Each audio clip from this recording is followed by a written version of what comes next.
बिस्मिल्लाहिर्रहमानिर्रहीम, अस्सलाम वालेकुम। I am teacher Nargis Bano और आज का जो टॉपिक है वो है principles and methods in chemistry. और सबसे आसान ज़बान में, आसान लैंग्वेज में आपको समझाया जाएगा ताकि कोई मुश्किल का सामना आपको ना हो।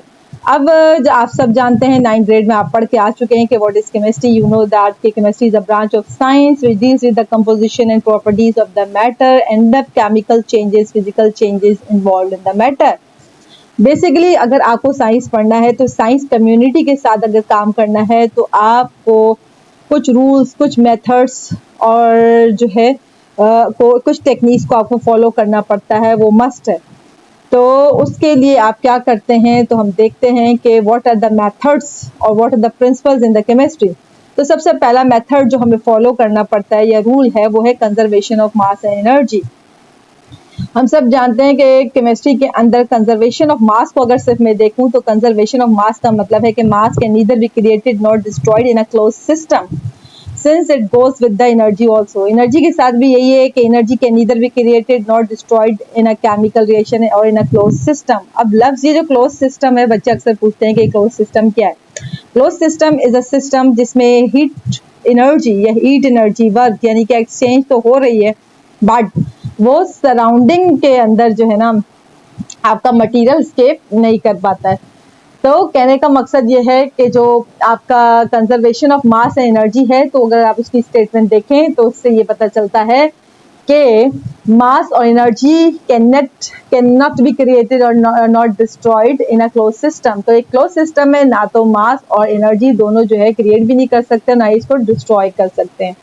और क्लोज सिस्टम को अगर आप एग्जांपल से समझना चाहें तो मैं आपको एग्जांपल देती हूँ कि अगर हम एक सील्ड कंटेनर लें, सील्ड बॉटल लें, तो आप देख सकते हैं कि हीट जो है उसमें से ट्रांसफर हो रही होती है सराउंडिंग में, लेकिन उसका जो मटेरियल है वो जो है चेंज नहीं हो रहा होता है या एस्केप नहीं हो रहा होता है। तो इसको हम एक एग्जांपल से भी समझ सकते हैं, जैसे मैंने अभी आपको बताया, इसको बड़ा अच्छा से एक्सप्लेन कर दिया है। और एनर्जी के बारे में तो हमें पता है कि energy is the ability to do work and energy can be transferred from one form to another form. Energy एक फॉर्म से दूसरे फॉर्म में ट्रांसफर होती है, यानी कि एनर्जी रिमेन्स कांस्टेंट। ठीक है, एक फॉर्म से दूसरी फॉर्म में ट्रांसफर होती है। और जैसे कि एग्जांपल में अगर आपको दूं तो हमने क्या किया कि solar energy which is coming from the sun, उसको हमने एब्जॉर्ब किया और उसको इलेक्ट्रिकल एनर्जी में कन्वर्ट किया। तो एक एनर्जी से दूसरी एनर्जी में कन्वर्जन हो गई। इस तरह की बहुत सारी सैकड़ों एग्जांपल्स आप जानते हैं कि chemical energy is also converted into electrical energy. Chemical energy कहाँ मौजूद होता है? बैटरीज के अंदर होता है। तो come to the point, conservation of mass में हम ये देख रहे हैं कि total mass of the reactant is equal to the total mass of the product.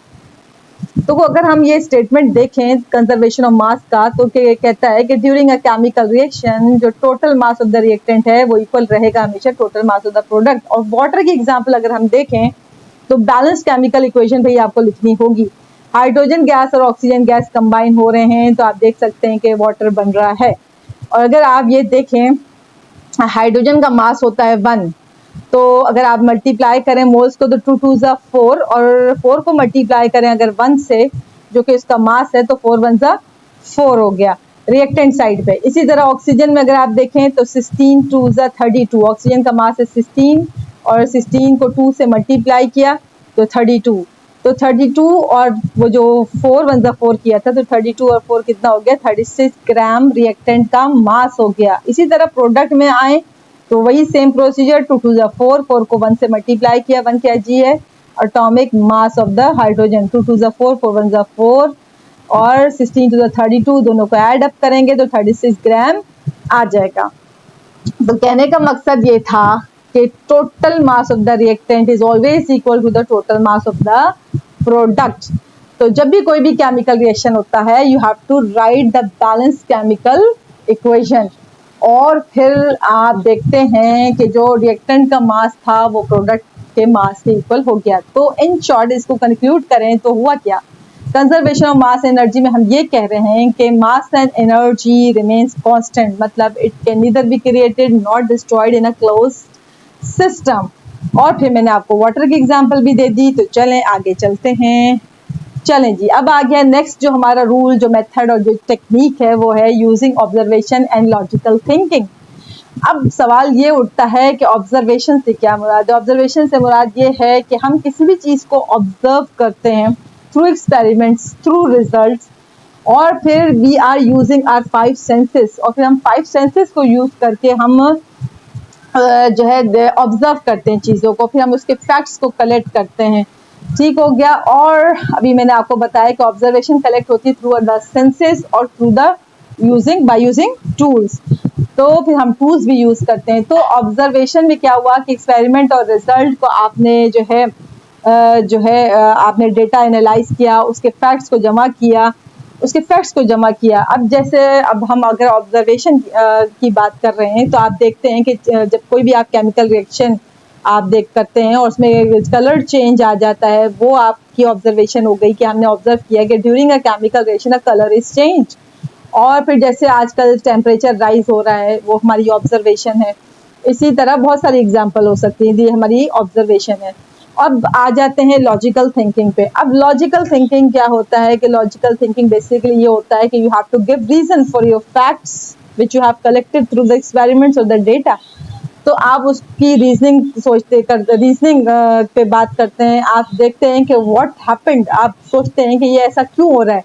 तो आप उन फैक्ट्स को स्टेप बाय स्टेप क्या करते हैं, एनालाइज करते हैं, कलेक्ट करते हैं, उसको गैदर करते हैं उस इंफॉर्मेशन को, और फिर यू थिंक लॉजिकली, रीजनिंग। ठीक है, फिर आप सोचते हैं कि ऐसा अगर जो है कलर चेंज हो रहा है तो what happened to this chemical reaction, ऐसा क्या हो रहा है। अब मैं इसकी एग्जांपल अगर आपको दूं कलेक्टिवली ऑब्जर्वेशन और थिंकिंग की, तो अगर आपको बहुत बेसिक एग्जांपल दी जाए कि हमारी ऑब्जर्वेशन है कि बर्फ का टुकड़ा या सॉलिड जो क्यूब मैंने लिया है वो मेल्ट हो जाता है और कन्वर्ट होता है लिक्विड के अंदर, तो ये मेरी ऑब्जर्वेशन है। ये एक छोटा बच्चा भी कर सकता है कि अगर आपने आइस क्यूब लिया और थोड़ी देर में वो लिक्विड में कन्वर्ट हो जाएगा, तो दिस इज आवर ऑब्जर्वेशन। अच्छा जी, फिर उसमें फिर हमने देखा, हमने लॉजिकली सोचा, ये तो मेरी ऑब्जर्वेशन हो गई। अब लॉजिकली हमने ये सोचा कि व्हाई इट हैपेंड, तो हमने देखा कि it happened due to the absorption of the heat from the surrounding. हमने ये देखा कि सराउंडिंग से जो है हीट एब्जॉर्ब हुई है बर्फ में और या सॉलिड में, और फिर वो कन्वर्ट हुआ लिक्विड स्टेट के अंदर। तो what is the principle behind it? Principle ये होगा कि matter changes its state from one form to another form. And what are the methods? Methods क्या होंगे कि हम एक्सपेरिमेंट करेंगे, हम टेम्परेचर को मेजर करेंगे, हम फाइंड आउट करेंगे टेम्परेचर। ठीक हो गया। ये मैंने आपको एक छोटी सी एग्जांपल दी to relate the observation and logical thinking. इसके अलावा एक और एग्जांपल भी हो सकती है, बहुत ही कॉमन बच्चे जो है प्रोजेक्ट्स के अंदर ये करते हैं। अगर मैं विनीगर और बेकिंग सोडा को आपस में मिलाऊं तो मेरी ऑब्जर्वेशन ये होगी कि the gas is released, the bubbles are formed, the effervescence are produced. फिर मैंने लॉजिकली सोचा कि हाँ भाई, विनीगर जिसमें एसिटिक एसिड होता है, उसको जब हम बेकिंग सोडा के साथ रिएक्ट कराते हैं, carbon dioxide gas is release. तो ये हमारी ऑब्जर्वेशन और लॉजिकल थिंकिंग को बहुत सारी एग्जांपल से हमने बात करी। आई होप कि आपको समझ आ रहा होगा। अच्छा जी, अब आ जाते हैं कंट्रोल्ड एक्सपेरिमेंट। इसको समझने के लिए हम कंट्रोल्ड एक्सपेरिमेंट्स को समझने के लिए हम समझ सकते हैं, कंट्रोल्ड एक्सपेरिमेंट्स को हम देखते हैं कि एग्जाम्पल्स के थ्रू। कंट्रोल्ड एक्सपेरिमेंट्स में हम ये देखते हैं कि हम एक एग्जाम्पल को ले लेते हैं।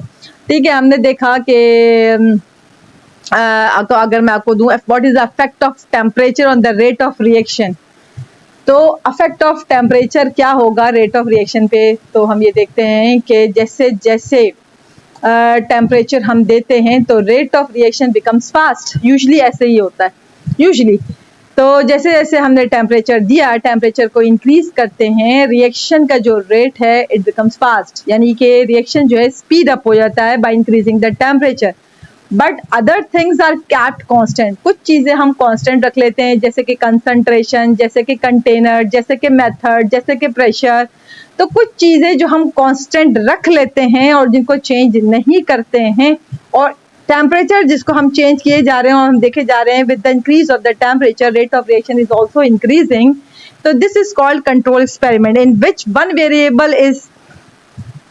variable is changed and other variables are kept constant. तो ये मैंने आपको एक एग्जांपल दी है, आई होप कि आपको समझ आ गई होगी। आगे चलते हैं पीयर रिव्यू।